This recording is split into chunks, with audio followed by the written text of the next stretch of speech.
રાષ્ટ્રીય દલિત અધિકાર મંચ દ્વારા વાવડી ગામના દલિત સમાજના વ્યક્તિની જમીન કબજા બાબતે કાર્યવાહી કરવા ઘોઘા મામલતદારને આવેદનપત્ર પાઠવ્યું. ઘોઘા તાલુકાના વાવડી ગામના દલિત સમાજના વ્યક્તિની જમીનના કબજા બાબતે કાર્યવાહી કરવા માટે રાષ્ટ્રીય દલિત અધિકાર મંચ દ્વારા ઘોઘા મામલતદારને આજરોજ આવેદનપત્ર પાઠવવામાં આવ્યું હતું.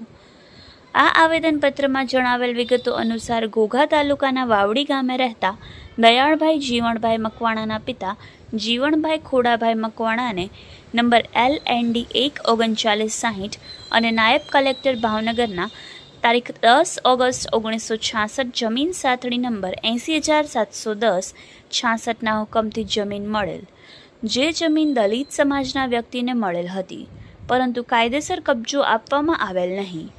આ જમીનમાં આ પરિવાર દ્વારા ખેતી કામ કરી પોતાનું ગુજરાન ચલાવતા હતા, જ્યારે આ ગામના અમુક શખ્સો દ્વારા જમીનમાં કરેલ વાવણી અને જમીનમાં નુકસાન કરેલ અને રાજકીય લાગવકથી ગેરકાયદેસર રીતે સરકારી તંત્રના સહારે એમનો કબજો ખાલી કરાવેલ.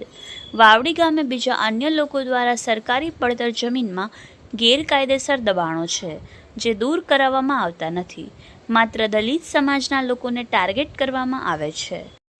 ત્યારે આ સમગ્ર ઘટનાને લઈ રાષ્ટ્રીય દલિત અધિકાર મંચના સહકન્વીનર માવજીભાઈ સરવૈયા અને દલિત સમાજના આગેવાનો દ્વારા મળીને ઘોઘા મામલતદાર સુરેશકુમાર બ્રહ્મભટ્ટને આવેદનપત્ર પાઠવી આ મામલે તપાસ કરી દલિત સમાજના લોકોને પોતાની જમીનનો કબજો અપાવી ન્યાય મળે અને એમને યોગ્ય સુરક્ષા મળે એ બાબતે કાર્યવાહી કરવા વિનંતી કરી હતી.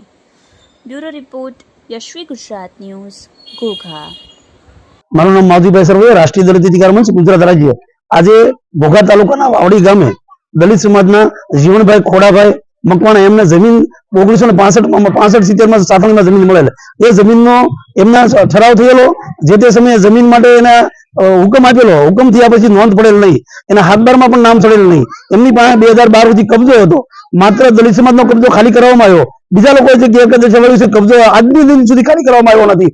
અને જે લોકોએ આ જમીન દલિત સમાજ નથી, એ જમીનમાં જે લોકો અત્યારે વાવે છે એને જમીન ખાલી કરવામાં આવે અને દલિત સમાજની જે લોકોએ જમીન વાળી છે ઘોઘા તાલુકાની અંદર 100 વીઘાથી વધારે જમીનમાં દલિત સમાજની જમીનમાં બીજા લોકોનો કબજો છે, એ કબજો ખાલી કરવામાં આવે એ બાબતે આજે અમે મામલતદાર સાહેબ શ્રીને મળ્યા, એમને રિસ્પોન્સ પણ આપ્યો છે. અને આખા જિલ્લાની અંદર હજારો વીઘા જમીન એવી છે કે જે SC ST OBC અને સામાન્ય ગરીબ માણસોના નામે હોય અને એની કબજા બીજા લોકો પણ હોય, અને 65માં જે જમીન આપી હોય હજી સુધી કબજા ન પડે એ શરમની વાત છે. એટલે તાત્કાલિક એમના જે વારસદાર જે છે જીવણભાઈ ખોડાભાઈના વારસદાર દયાળભાઈ જીવણભાઈને તાત્કાલિક જમીન મળે, અન્યથા અમે ઘોઘા તાલુકાની અંદર આવતા અઠવાડિયે સિદ્ધેશભાઈ મેવાણીની અનુસંધાને મેવાણીની હાજરીમાં અમે કાર્યક્રમ પણ કરવાના છીએ.